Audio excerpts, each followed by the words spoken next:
Welcome back to my YouTube channel medical science में एक बार फिर आपका स्वागत है। जैसे कि आपको पता है हमारे यूट्यूब चैनल हेल्थ रिलेटेड जानकारियों के लिए है। हर बीमारी के यहाँ कॉजेज क्या है, सिम्टम्स क्या है, ट्रीटमेंट ऑप्शन क्या है, everything I will explain you, so don't skip the video, watch till the end. चलिए नया टॉपिक डिस्कस करते हैं। आज हम बात करने वाले हैं निमोनिया के बारे में। निमोनिया क्या होता है इसको समझने के लिए पहले हम एक डायग्राम के माध्यम से इसको समझेंगे। देखिए ये आपके लंग्स है, फेफड़े हैं, ठीक है। बेसिकली ये दो होते हैं, ठीक है, एक लेफ्ट में एक राइट में, ठीक है। तो निमोनिया किसी भी हिस्से में हो सकता है, या तो ऊपर हो सकता है, नीचे हो सकता है, लेफ्ट में हो सकता है, राइट में हो सकता है, या दोनों लंग्स में हो सकता है। इसे जो जोड़ कर रखता है, दोनों फेफड़ों को जोड़ कर रखते हैं, उसको ट्रांस बोलते हैं, ठीक है। अब इसको बाहर निकाला जाए और जूम आउट किया जाए तो ये उल्टे पेड़ की तरह दिखेगा। उल्टा पेड़ दैट्स मीन जिसकी शाखाएं नीचे फैली हुई हैं, ठीक है। अब इसको भी अपन जूम आउट करेंगे ना, तो इसके जो आगे का जो हिस्सा होता है वो एक किसकी तरह होता है, अंगूर के गुच्छे की तरह होता है, ठीक है। ये पूरे हिस्से में अंगूर के गुच्छे की तरह होता है, जिसको एल्वोलिया कहते हैं। क्या बोलते हैं? एल्वोलिया। अब इसमें क्या होता है, ये ऑक्सीजन को लेता है और ब्लड तक पहुंचाने का काम करता है, ठीक है। अब होता क्या है इसमें, इसमें स्वेलिंग आना, इसमें रेडनेस आना, ठीक है, या तरल पदार्थ इस तक पहुंचना, कुछ भी इस तक पहुंचेगा तो उसका जो ऑक्सीजन है वो ब्लड तक पहुंच नहीं पाएगा, जिस बीमारी को हम क्या कहेंगे, निमोनिया कहेंगे। आइए डिस्कस करते हैं। निमोनिया फेफड़ों का एक संक्रमण है, ठीक है। यह फेफड़ों का क्या है, एक संक्रमण है, या बैक्टीरिया की वजह से हो सकता है, वायरस की वजह से हो सकता है, ठीक है, या बैक्टीरिया वायरस की वजह से हो सकता है, या रासायनिक उत्तेजकों के कारण हो सकता है, ठीक है, किसी भी कारण से या हो सकता है। आगे समझते हैं। This is the serious infection, यह गंभीर बीमारी है जिसमें फेफड़ों में जो वायुदान जिससे कि ऑक्सीजन आती है और जाती है, ठीक है, उसमें मवाद होना या तरल पदार्थ का पहुंचना, मवाद होना या तरल पदार्थ का उस तक पहुंचने की वजह से उसमें ये इश्यूज होते हैं। आगे बात करते हैं।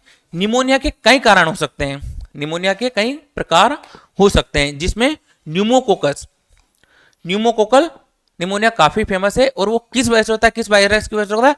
स्ट्रेप्टोकोकस वायरस की वजह से ये निमोनिया होता है, ठीक है। कारण कई होते हैं लेकिन सबसे फेमस होने का कारण यह है।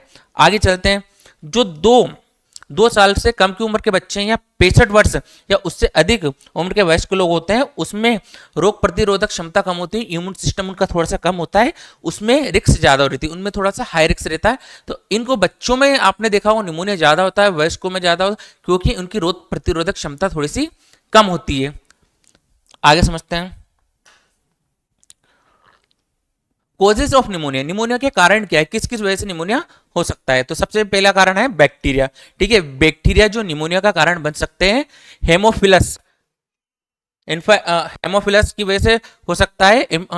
इसको अपन क्या कहेंगे, फ्लू भी कहेंगे। फ्लू अपन ने लास्ट चैप्टर में काफी अच्छे समझा है, और आपने अभी तक मेरा वीडियो नहीं देखा है तो आप इन्फ्लुएंजा को समझे, ठीक है। हेमोफिलस इन्फ्लुएंजा और स्टोफिलोकोकस ओरियंस के कारण यह होता है, ठीक है। सेकंड पॉइंट पर बात करते हैं। वायरस, वायरस के दो कारण होते हैं, ठीक है। एक सर्दी खांसी की वजह से होता है जिसको कॉमन वायरस कहते हैं, और कॉमन वायरस राइनो वायरस की वजह से होता है। कॉमन वायरस के ऊपर मैंने काफी डिटेल में वीडियो बनाया, अगर आपने अभी तक नहीं देखा है तो आप उसको वॉच कीजिए।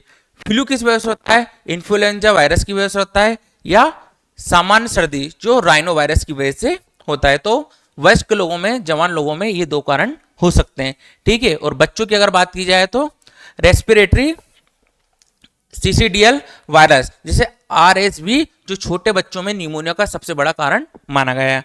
फंगी जिसे कवक भी कहते हैं। थर्ड पॉइंट पर बात करते हैं। निमोसिस्टम जीरोवेसी, यह एक कवक है जो निमोनिया का कारण बन सकता है, विशेष रूप से कमजोर प्रतिरोधक क्षमता जिसकी इम्यून सिस्टम थोड़ा सा कम होता है। एस्पिरेशन की बात की जाए तो निमोनिया गलती से भोजन, देखिए फेफड़े इतने इजी नहीं है, प्रकृति ने बहुत अच्छी चीज बनाई है आपके लिए, ऐसा नहीं है डायरेक्ट फेफड़ों तक भोजन पहुंच गया, तरल पदार्थ पहुंच गया। बाय डिफॉल्ट अगर किसी गंभीर समस्या में अगर ऐसा होता है, वैसे होता नहीं लेकिन किसी कंडीशन में ऐसा होता है कि भोजन फेफड़ों तक पहुंचता है, ठीक है, या तरल पदार्थ वहां तक पहुंच जाता है श्वास के जरिए, देन उस कंडीशन में यह फैल सकता है। आगे समझते हैं। सिम्टम्स ऑफ निमोनिया, निमोनिया के लक्षण क्या है, कैसे हम पहचानेंगे? कफ, कफ किस प्रकार का होगा ये भी दोस्तों जान लेते हैं अपन। देखिए कफ जिसमें हरा, पीला या खून वाला बलगम निकलता है। कफ तो सामान्य बात है, लेकिन किस तरह का कफ रहेगा ये आपको जानना थोड़ा सा जरूरी रहेगा। चेस्ट पेन रहेगा, खांसी जिसमें हरा या खून वाला बलगम आता है, चेस्ट पेन भी रहेगा, लेकिन हरा या खून वाला अगर बलगम आता है तो इस तरह की समस्या आपको निमोनिया हो सकता है। शॉर्टनेस ऑफ ब्रीथ, देख सांस लेने में तकलीफ या गतिविधि के साथ बढ़ जाना। थर्ड पॉइंट पर बात करते हैं, फीवर, ठंड लग के फीवर आ सकता है, फीवर थोड़ा तेज भी हो सकता है। आगे बात करते हैं थकान या ऊर्जा कम महसूस होना, ठीक है। नोजी या वोमिटिंग, मतली, उल्टी, दस्त विशेष रूप से बच्चों में दिखाई देते हैं। आगे बात करते हैं ब्लूइश कलर, देखिए होठों नाखूनों का पीला पड़ जाना, होठ और नाखूनों का कैसा पीला कलर हो जाना। आगे बात करते हैं रैपिड ब्रीथिंग, तेज या सांस चलना, तेज सांस चलना, ये भी उसका एक कारण है। आगे चलते हैं वूजिंग, ये क्या होता है, सांस लेते समय घरघराहट जैसी आवाज आना। लास्ट पॉइंट पर बात करते हैं लोअर बॉडी टेम्परेचर, वृद्ध लोगों में, कमजोर जिनकी रोग प्रतिरोधक क्षमता कम होती है, उन लोगों में समान टेम्परेचर होना चाहिए। तो ये कुछ बेसिक से सिम्टम्स है जिसके बेसिस पर अपन उसको पहचान सकते हैं। आगे बात करते हैं, अब बात करते हैं प्रिवेंशन। दोस्तों इसके बारे में जानते हैं कि किस तरह से बचाव कर सकते हैं। तो बचाव के लिए बात करते हैं गेट वैक्सीन, अगर आपको निमोनिया से बचना है तो वैक्सीन लगवाना पड़ेगा, ठीक है। सेकंड पॉइंट में maintain good hygiene, good hygiene मतलब दिन में कम से कम 20 से 25 बार आपको हैंड वॉश करते रहना चाहिए, और कम से कम एक बार जब करें तो 20 सेकंड मिनिमम होना चाहिए। क्विट स्मोकिंग, स्मोकिंग अगर आप करते हैं तो क्विट आपको स्मोकिंग करना चाहिए। स्मोकिंग आपके लिए भी हार्मफुल है और सामने वाले पर्सन के लिए भी हार्मफुल है, वो बैक्टीरिया सामने वाले तक पहुंचा सकती है, ठीक है। तो क्विट स्मोकिंग आपको होना चाहिए। आगे चलते हैं, लाइफस्टाइल आपको चेंज करना चाहिए, आपकी नींद आपको पर्याप्त लेना चाहिए। आप 7 घंटे का नींद ले रहे हैं सफिशिएंट है, 7 घंटे से कम का नींद आप ले रहे हैं तो कई तरह की बीमारियों के कारण भी वो हो सकता।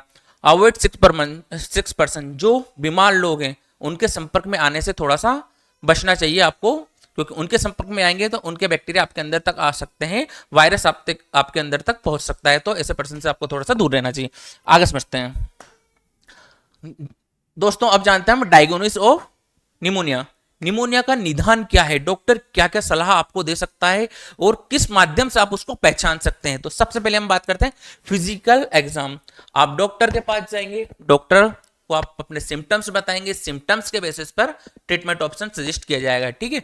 तो फेफड़ों में चरचराहट, गुदगुदाहट और घड़घड़ाहट जैसी आवाज आती है तो इसमें स्टेथोस्कोप की मदद से फेफड़ों की जांच की जा सकती है, फेफड़ों को देखा जा सकता है। चेस्ट एक्सरे, छाती का एक्सरे आपके फेफड़ों में सूजन का स्थान बताएगा कि दोनों फेफड़े कौन से फेफड़े में ऊपर है नीचे, तो उसका स्थान ये बताएगा आपको। ब्लड टेस्ट, रक्त परीक्षण से संक्रमण की पुष्टि की जाएगी कि आपको निमोनिया है या नहीं है, ये ब्लड टेस्ट के माध्यम से पता चलेगा। पल्स ऑक्सीमीटर, देखिए पल्स ऑक्सीमीटर आपके रक्त में ऑक्सीजन की मात्रा को बताती है। अभी कोरोना में आपने काफी टेस्ट कराए भी होंगे। आगे बात करते हैं स्पुटम टेस्ट, थूक का टेस्ट। देखिए थूक परीक्षण से आपके फेफड़ों में तरल पदार्थ, थूक के नमूनों का विश्लेषण किया जाएगा। चेस्ट सीटी स्कैन, छाती का सीटी स्कैन हो सकता है, छाती का सीटी स्कैन होगा जो फेफड़ों में निमोनिया के वाले क्षेत्र को बताएगा कि क्षेत्र में निमोनिया है। आगे चलते हैं, अब गाइस हम बात करने वाले हैं कुछ होम रेमेडीज के बारे में। वैसे तो निमोनिया होता है तो आपको प्रॉपर डॉक्टर से सलाह लेनी चाहिए और इसका इलाज डॉक्टर के पास ही होता है, बट कुछ होम रेमेडी जो आपको हेल्प कर सकती है, यू शुड ट्राई। सबसे पहले बात करते हैं जिंजर, जिसको अदरक कहते हैं। अदरक क्या करता है, इसमें एंटी इंफ्लेमेटरी प्रॉपर्टीज होती है, ठीक है, जो माइक्रोब्स को खत्म करती है। अब क्या करना है, अदरक के छोटे छोटे टुकड़े आपको कर लेना है, ठीक है, उसको गर्म पानी में पी लेना है या फिर उसका रस निकाल के भी आप पी सकते हैं, ये उससे आपको हेल्प मिलेगी। टर्मिक, यह क्या होता है, हल्दी। हल्दी में क्या होता है, करक्यूमिन प्रेजेंट होता है, ठीक है, जो निमोनिया में होने वाले फेफड़ों के संक्रमण का असरदार साबित हुआ है। 1 गिलास गर्म पानी में थोड़ी सी हल्दी मिलाकर रात के समय पीने से इसमें आपको बेनिफिट मिल सकते हैं। आगे बात करते हैं फेनुग्रीक, ये क्या होता है, मेथी। मेथी दाना, मेथी दाना कई तरह की बीमारियों का इलाज भी है। देखिए मेथी दाने में शक्तिशाली एंटीऑक्सीडेंट होता है। क्या होता है, एंटीऑक्सीडेंट होता है। ये क्या काम करता है, एक कप पानी में एक चम्मच मेथी के बीजों को 10 मिनट तक उबालना है और शहद मिलाकर पीने से आपको फायदा मिलेगा। हनी, सर्दी के लिए भी अच्छा होता है, ठीक है। शहद जिसमें मौजूदा कंपाउंड्स क्या होते हैं, एंटी बैक्टीरिया, एंटी फंगल और एंटीऑक्सीडेंट इसके अंदर पाए जाते हैं, प्रॉपर्टीज होती है। 1/4 गिलास में गर्म पानी में 1 चम्मच शहद मिलाकर पीने से आपको फायदा मिल सकता है। लास्ट पॉइंट पर हम बात करते हैं जूस। गाजर का आप जूस ले सकते हैं, पालक का ले सकते हैं, चुकंदर का ले सकते हैं, खीरे का ले सकते हैं। सब्जियों के जूस को सेहत के लिए काफी फायदेमंद माना गया है। आगे चलते हैं। ठीक है, आई होप कि आपको मेरा वीडियो अच्छा लगा। वीडियो अच्छा लगा तो चैनल को लाइक कीजिए, सब्सक्राइब कीजिए। मैं इसी तरह के हेल्थ रिलेटेड वीडियो आपके लिए लेकर आता रहूंगा। तब तक के लिए जय श्री राम।